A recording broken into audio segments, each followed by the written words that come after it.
Hi friends, my self doctor Mrityunjay Dwivedi BHMS। आज हम आपसे अस्थमा के बारे में डिस्कस करेंगे कि जिसे हम दमा भी बोलते हैं। तो सबसे पहले हम देखते हैं कि अस्थमा क्या है। Asthma is a chronic inflammatory disorder of the airways in which many cells and cellular elements play a role. Respiratory tract में लंबे समय से अगर कोई इन्फ्लेमेशन रहता है तो अस्थमेटिक कंडीशन डेवलप हो जाती है। इसमें बहुत सारी सेल्स और सेलुलर एलिमेंट्स अपना रोल प्ले करते हैं। एयरवे और रेस्पिरेटरी पैसेज हाइपर रिस्पॉन्सिव होते हैं। इसमें वीजिंग मीन्स सीटी जैसी आवाज आती है जब पेशेंट सांस लेता है या जैसा सांस छोड़ता है। जब पेशेंट अस्थमा का जो पेशेंट होता है वो जब सांस लेता है या जब सांस छोड़ता है तो विजलिंग साउंड आती है, मतलब ऐसे लगती है जैसे सीटी बज रही है। सीटी की आवाज आती है उसके रेस्पिरेशन के टाइम पे। पेशेंट को ब्रीथलेस फील होता है, ऐसे लगता है कि जैसे वह सांस ही नहीं ले पा रहा, वह सांस नहीं आ रही है, सांस को जो है अंदर की ओर वो सांस नहीं ले पा रहा है। पेशेंट को चेस्ट टाइटनेस फील होता है, ऐसे लगता है कि जैसे सीना पूरा उसका जो है चेस्ट एकदम टाइट है, जकड़ा हुआ है। और पेशेंट को ज़्यादा तकलीफ होती है, मतलब जब ये अस्थमेटिक जो पेशेंट होते हैं जिनको अस्थमा की प्रॉब्लम होती है उनको क्या होता है कि रात के टाइम पे दिक्कत उनकी बढ़ जाती है और ये जब सुबह सो के उठते हैं तब इनको बहुत ज़्यादा दिक्कत होती है। ऐसा होता है कि पार्टिकुलर टाइम जो है वो नाइट में, रात में इनको प्रॉब्लम ज़्यादा होती है, या फिर जब ये मॉर्निंग में सुबह उठते हैं तब इनको बहुत ज़्यादा दिक्कत बढ़ होती है इनकी। Airway hyper activity the tendency for airway to narrow excessively in response to trigger that have little or no effect in normal individual. Airway smooth muscles include the degree of airway narrowing and neurogenic mechanism. इसमें क्या होता है कि जो respiratory passage है, airway है, वो बहुत ज़्यादा नैरो हो जाता है, मतलब बहुत ज़्यादा सिकुड़ जाता है या पतला हो जाता है, जिसकी वजह से क्या होता है कि रेस्पिरेशन के टाइम पे सांस आसानी से पूरी ऑक्सीजन जो है अंदर नहीं जा पाती और जिसकी वजह से उसे सफोकेशन फील होता है। तो एयरवे, रेस्पिरेटरी पैसेज का जो एयरवे है वो बहुत ही ज़्यादा नैरो हो जाता है या पतला हो जाता है या सिकुड़ जाता है।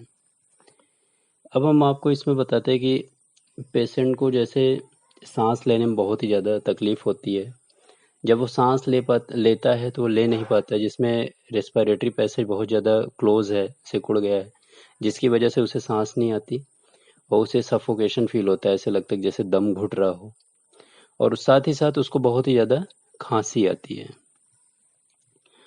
तो ऐसे में हम होम्योपैथिक मेडिसिन जो यूज कर सकते हैं अस्थमा में, जो बहुत अच्छा रिस्पॉन्स करती है। तो सबसे पहली मेडिसिन की अगर हम बात करें तो एस्पिडोस्पर्मा है। कि एस्पिडोस्पर्मा का जो मदर टिंचर यूज करते हैं तो उससे क्या होता है कि जो ऑब्स्ट्रक्शन होते हैं वो रिमूव होते हैं to the oxidation of the blood by stimulating respiratory centres. जो ऑब्स्ट्रक्शन होता है, जो रुकावट होता है, उसको दूर करता है और साथ ही साथ ऑक्सीजन लेवल जो है रेस्पिरेटरी सेंटर से इंक्रीज करवाता है। एस्पिडोस्पर्मा मेडिसिन ऑब्स्ट्रक्शन को हटाती है और रेस्पिरेटरी सेंटर को स्टिमुलेट करती है और रेस्पिरेशन जो रेट होता है कि जो रेस्पिरेटरी रेट होती है जो डिक्रीज हो जाती है, बहुत कम हो जाती है, उसको वो बढ़ाती है।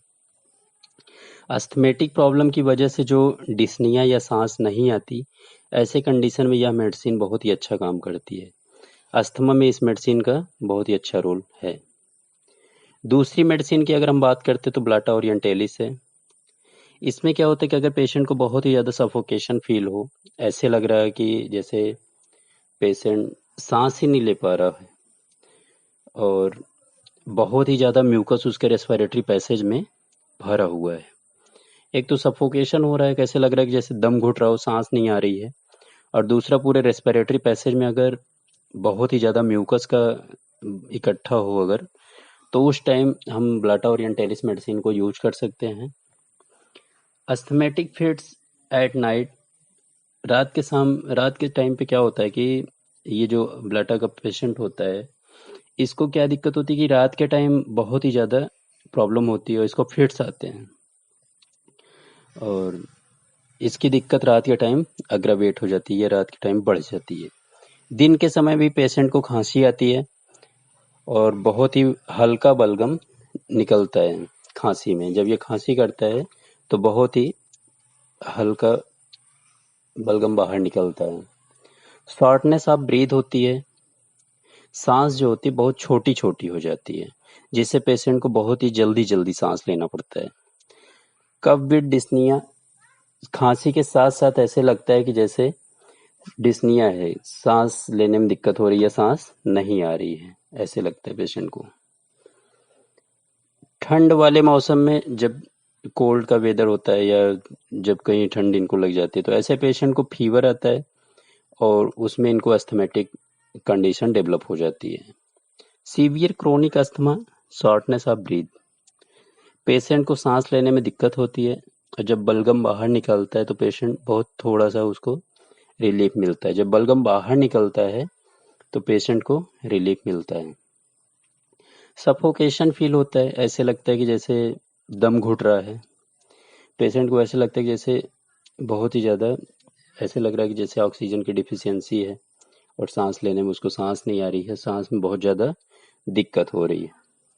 और जब भी खांसी आती है तो पेशेंट को ऐसा लगता है कि जैसे सांस ही नहीं आ रही है, सांस ले ही नहीं पा रहा वो। तो ऐसे कंडीशन में हम भी ब्लाटा ओरिएंटैलिस मेडिसिन का यूज कर सकते हैं। तीसरी मेडिसिन की अगर हम बात करते हैं तो नाइट्रम सल्फ है, जो कि इसका भी अस्थमा कंडीशन बहुत ही अच्छा रोल है मेडिसिन का। इसमें क्या होता है कि खांसी बहुत ज़्यादा आती है पेशेंट को और बहुत ही गाढ़ा हरे रंग का बलगम निकलता है। खांसी के साथ साथ जो नेट्रम सल का पेशेंट होता है उसमें हरे कलर का बलगम बाहर निकलता है। खांसी के टाइम पे पेशेंट को पसलियों में बहुत ही ज़्यादा दर्द होता है। रिब्स पे या चेस्ट पे बहुत ही ज़्यादा स्टिचिंग टाइप का पेन होता है जब वो खांसी करता है। खांसी के टाइम जो है पेशेंट अपना चेस्ट जो है पकड़ लेता है, सीने को पकड़ लेता है। लूज कफ होता है, इसमें बलगम बाहर निकलता है खांसी के टाइम पे, और इसे जब पेशेंट उठ के बैठ जाता है, अगर लेटने से इसको दिक्कत होती है और जब बैठ जाता है तो इसको थोड़ा सा आराम मिलता है। और गले में जो है उसको रफनेस फील होती है, पेशेंट को बहुत ही ज़्यादा खराश महसूस होती है, कांस्टेंट हॉकिंग करता रहता है, वो साफ करना चाहता है गले को। पेशेंट की दिक्कत जो है मॉर्निंग में सो के उठने पे बहुत ही ज़्यादा बढ़ जाती है।